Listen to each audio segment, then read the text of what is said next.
हा talk bye आनंदी या माझ्या यूट्यूब चॅनलवर आपलं स्वागत आहे. माझ्या चॅनलवर आपल्याला नवनवीन मराठी कथा ऐकायला मिळतील. इथे सादर करत असलेल्या कथा ह्या माझ्या स्वरचित आहेत. ह्या कथा तुम्हाला प्रतिलिपी प्लॅटफॉर्मवरही वाचण्यासाठी उपलब्ध आहेत. आपल्या सुरू असलेल्या कथेचं नाव आहे तुम ही तो हो, भाग 6, लेखिका आनंदी शेडगे. याआधी माझ्या चॅनलला सबस्क्राईब केलं नसेल तर नक्की सबस्क्राईब करा. चला तर मग आपल्या कथेला सुरुवात करूया.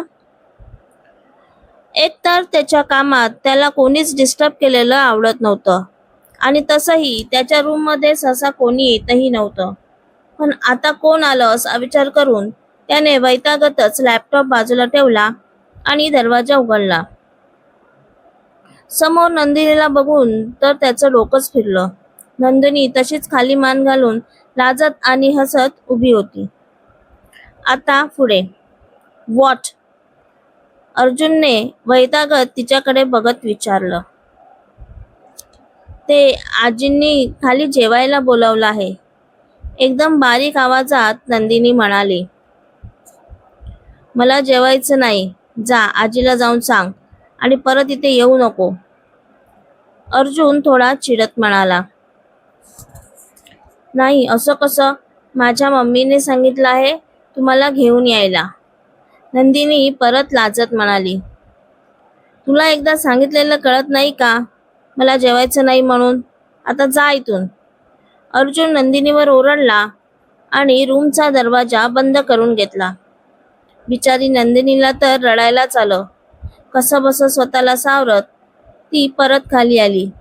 काय ग नंदिनी, काय झालं आणि अर्जुनराव कुठे आहेत? दिवाकरने विचारलं. त्यांना नाही जेवायचं म्हणाले, ओरडले मला आणि परत इथे येऊ नको म्हणाले. नंदिनी रडवं तोंड करून सगळ्यांना सांगत होती. बघितलं, तरी मी सांगितलं होतं आपण जेवण करून घेऊया. आता त्या पोरीवर सगळा राग काढला ना. कृष्णराव रुक्मिणीबाईंकडे बघत थोडेसे चिडतच म्हणाले. कृष्णराव यांचं ऐकून सगळ्यांनी आपलं जेवण उरकून घेतलं आणि गप्पा मारत बसले. अर्जुन अजूनही कामातच होता म्हणून शारदाने नेहमीप्रमाणे त्याच्यासाठी त्याच्या रूममध्ये जेवण पाठवून दिले. दुसऱ्या दिवशी सकाळीच दिवाकर आणि पौर्णिमा आपल्या घरी जायला निघाले, पण नंदिनी इथेच राहणार होती. आपली आई आणि बाबा जाणार म्हणून नंदिनी आपल्या आईच्या गळ्यात पडून रडत होती. तेवढ्यात अर्जुन खाली आला. सकाळीच चाललेली रडारड बघून तो वैतागला आणि कोणाशी काहीच न बोलता तसाच बाहेर पडला. खरं तर रागिष्ट लोकांना राग येण्याचं काही ठोस कारण नको असतं. त्यांना कुठल्या गोष्टीवरून कधी राग येईल ते सांगता येत नाही. तसंच अर्जुनचं होतं. सकाळी सकाळीच त्या नंदिनीला रडताना बघून त्याला तिथे जमलेल्या सगळ्यांचाच राग आला होता. अर्जुन बाहेर आला तर जयंत तिथे गाडीजवळ येऊन आधीच उभा होता. कारण मीटिंग एका हॉटेलमध्ये होती आणि त्यांना तिकडेच जायचं होतं. इकडे अनोखी ही नेहमीप्रमाणे सकाळी उठली, पण काल शालिनी काकू बरोबर गप्पा मारता मारता झोपायला उशीर झाला होता आणि उठायला पण उशीरच झाला. अरे बापरे, 7 वाजले, सत्यानाश. आता ती कामिनी माझ्यावर परत तोफ लागणार, असं बडबड करतच अनोखी तयार व्हायला निघून गेली. पटकन स्वतःचा आवरून तिने आपल्यासाठी चहा बनवायला घेतला. घाईघाईने सगळी साखर खाली पडली आणि अनोखीने आपल्या डोक्यावर हात मारून घेतला. अरे देवा, आता हे काय झालं? आधीच उशीर झाला आहे आणि त्यात आता हे. अनोखीने पटापट साखर भरली आणि बाकीच्या तयारीला लागली. आता तर तिला चहा पिण्यासाठीही वेळ नव्हता. पटापट तयार होऊन ती तशीच आपल्या नेहमीच्या स्टॉपवर जायला निघाली. तेवढ्यात नेहमीप्रमाणे तिला रचनाचा फोन आला.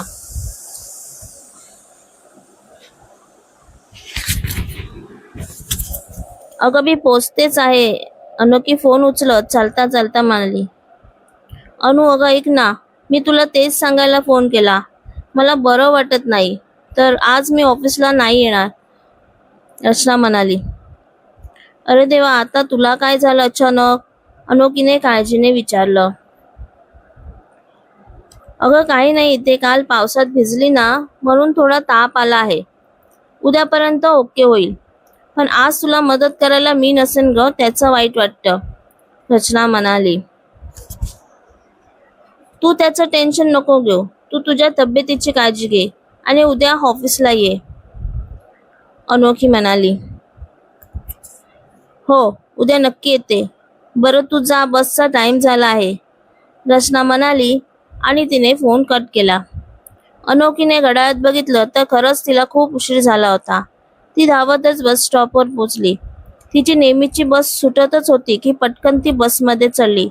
पण धावताना काहीतरी तिच्या पायाला लागल्याचं तिला जाणवलं.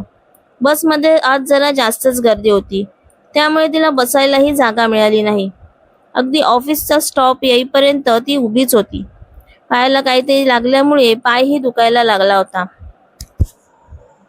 अनोखी कशीबशी बसमधून लंगडत उतरली. ओ, हॅलो मॅडम, तुमच्या पायाला काहीतरी लागलंय का? मला वाटतंय त्यातून रक्त येतंय, तो बसमधील मुलगा तिच्या मागून येत म्हणाला.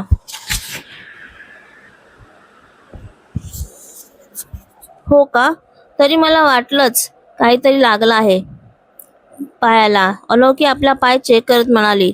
तर तिच्या पायाच्या टाचेला काहीतरी लागलं होतं. कोणती तरी टोकेरी वस्तू अगदी तिच्या चप्पलमधून आरपार गेली होती. कदाचित तिथून रक्त येत होतं. अरे देवा, काहीतरी घुसलंय बहुतेक, अनोखी आपल्या टाचेला बघत म्हणाली. मी काही मदत करू का? त्या मुलाने विचारलं. थँक्यू, पण नको, मी करीन मॅनेज, अनोखी म्हणाली आणि आपली बॅग कशीबशी सावरत ती टोकेरी वस्तू काढण्याचा प्रयत्न करू लागली. एक काम करा, तुमची बॅग इकडे द्या आणि आरामात काढा, तो मुलगा म्हणाला. शेवटी तिने बॅग त्याच्या हातात दिली आणि एका बाजूला जाऊन ती टोकेरी वस्तू काढण्याचा प्रयत्न करू लागली. त्याच वेळी आधारासाठी तिचा हात नकळत त्या मुलाच्या खांद्यावर गेला आणि त्याच वेळी नेमकी अर्जुनची गाडी तिकडून निघाली.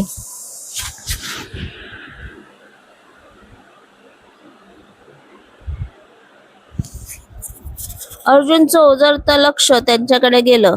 कुठेतरी बघितलं आहे हिला, त्याला आठवलं, पण आठवत नव्हतं. त्याने विचार सोडून दिला.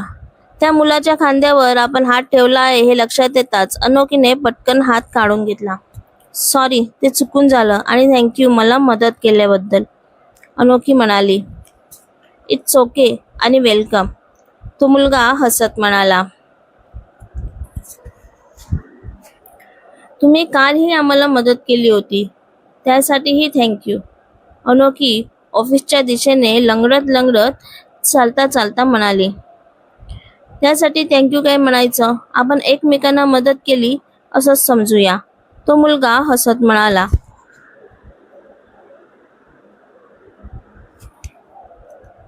ऑफिस आल्यावर दोघेही आपापल्या डिपार्टमेंटमध्ये निघून गेले.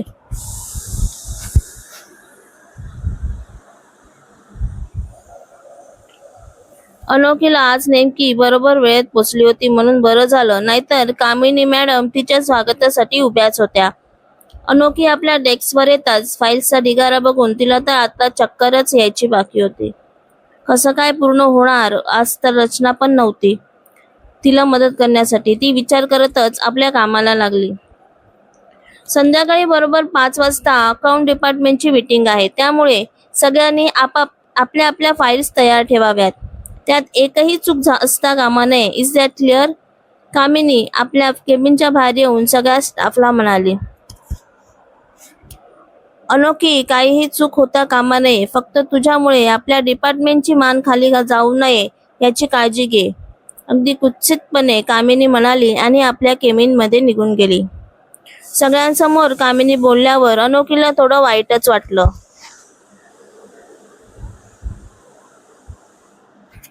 पण आलिया भोगासी असावे सादर असा विचार करून ती परत आपल्या कामाला लागली. आज तिने घाईघाईतच जेवणाचा डबाही आणला नव्हता. भूकही लागली होती, म्हणून एक मस्त कडक चहा घ्यावा म्हणून ती कॅन्टीनमध्ये गेली.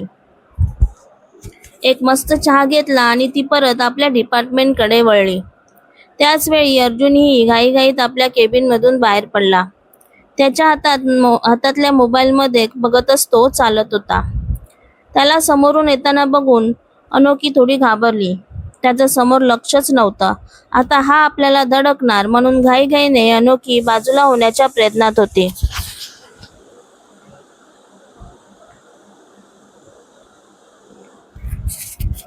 पण तिचा पाय दुखत असल्यामुळे तिला ते पटकन शक्य झालं नाही आणि शेवटी व्हायचं तेच झालं. मोबाईलमध्ये बघत पटापट पाऊल टाकत येणारा अर्जुन तिला धडकला आणि तिच्या हातातील सगळा चहा त्याच्या ब्लेझरवर सांडला. यू इडियट, तुला बघून चालता येत नाही का? नॉनसेन्स, माझा सगळा ब्लेझर खराब केला तू. मला आता एका इम्पॉर्टंट मीटिंगला जायचं होतं. इडियट. अर्जुन नावाचा जमदग्नी बिचाऱ्या अनोखीवर तिची काहीही चूक नसताना बरसला. सॉरी सर, पण ते अनोखी त्याला माझी चूक नाही असंच काहीतरी सांगण्याचा प्रयत्न करत होती. पण साहेब ऐकण्याच्या मनस्थितीत नव्हतेच. आता मध्ये का उभी आहेस? बाजूला हो इडियट. तेवढंही कळत नाही का? कोण अशा लोकांना भरती करतं काय माहीत? अर्जुन रागातच बडबड करत होता. बिचारी अनोखी. पाय दुखत असल्यामुळे ती हळूहळू बाजूला सरकली. पण तिला यावेळी अर्जुनचा प्रचंड राग आला. तिच्याकडे रागाची एक नजर टाकून अर्जुनने आपला ब्लेझर काढून बाजूला फेकला आणि तसाच बाहेर पडला. ही गोष्ट बाहेरच झाल्यामुळे तिथे असलेल्या काही लोकांना अनोखीची दया आली, तर काही लोकांना तिच्यावर हसू आलं. त्या सगळ्यांकडे दुर्लक्ष करून अनोखी रागानेच आपल्या टेबलवर येऊन बसली. शिट यार, आजचा दिवसच खराब आहे. असेही माझे दिवस नेहमीच खराब असतात.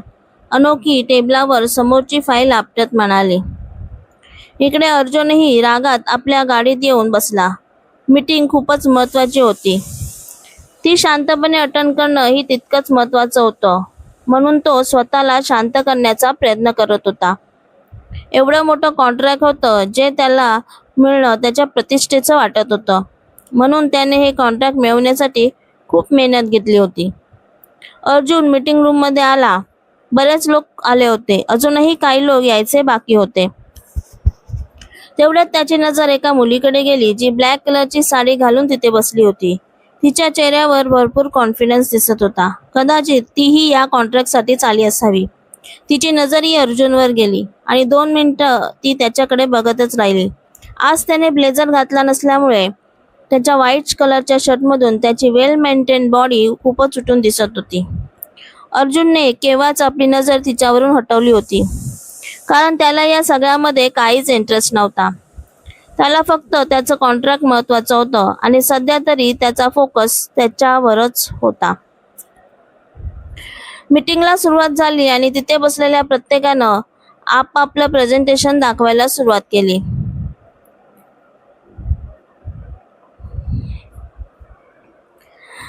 कथेचा हा भाग तुम्हाला कसा वाटला हे नक्की कमेंटमध्ये सांगा. कथेचा हा भाग आवडला असल्यास आपल्या मित्रमैत्रिणींना शेअर करायला विसरू नका.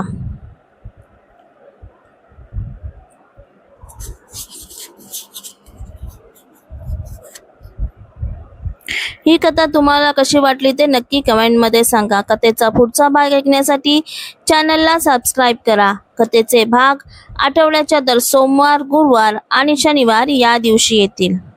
भेटूया पुढच्या भागात. धन्यवाद.